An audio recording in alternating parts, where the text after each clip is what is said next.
3500 ఇళ్లు వచ్చినాయి. ఖచ్చితంగా ఇచ్చే బాధ్యత మేము తీసుకుంటామని చెప్పి మీరే రెస్పాన్సిబిలిటీ తీసుకొని చెప్పవలసినటువంటి బాధ్యత మీ పైన ఉందని చెప్పి గుర్తు చేస్తా ఉన్నాను. ఇంకొకటి జనాలు ఖచ్చితంగా రైతులు కూడా అడుగుతా ఉన్నారు, మాకు రుణమాఫీ ఏమైందని చెప్పి. మేము కూడా చెప్తా ఉన్నాం, మన గౌరవ ముఖ్యమంత్రి గారు కూడా చెప్పడం జరిగింది. ఖచ్చితంగా ఆగస్టు 15th వరకు 15th రోజు నేను రుణమాఫీ చేస్తానని చెప్పి గౌరవ ముఖ్యమంత్రి గారు క్లియర్ ఇన్స్ట్రక్షన్స్ ఇచ్చిండు.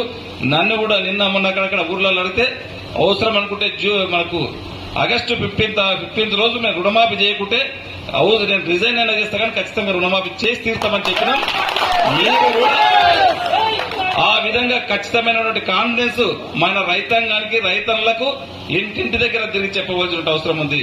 మన ఊర్లోనే కొద్దిగా రచ్చకడకడ కూర్చుంటాం, చాలా మంది కూర్చొని ఈయన రుణమాఫీ చేయలేడు, ఆయన అది చేయలేడని చెప్తారు. అప్పుడు కూడా మేము ఆగస్టు 15 తారీఖు నాడు ఖచ్చితంగా చేస్తున్నాం. దానికి ఎంత బెట్ అయినా సరే అని చెప్పి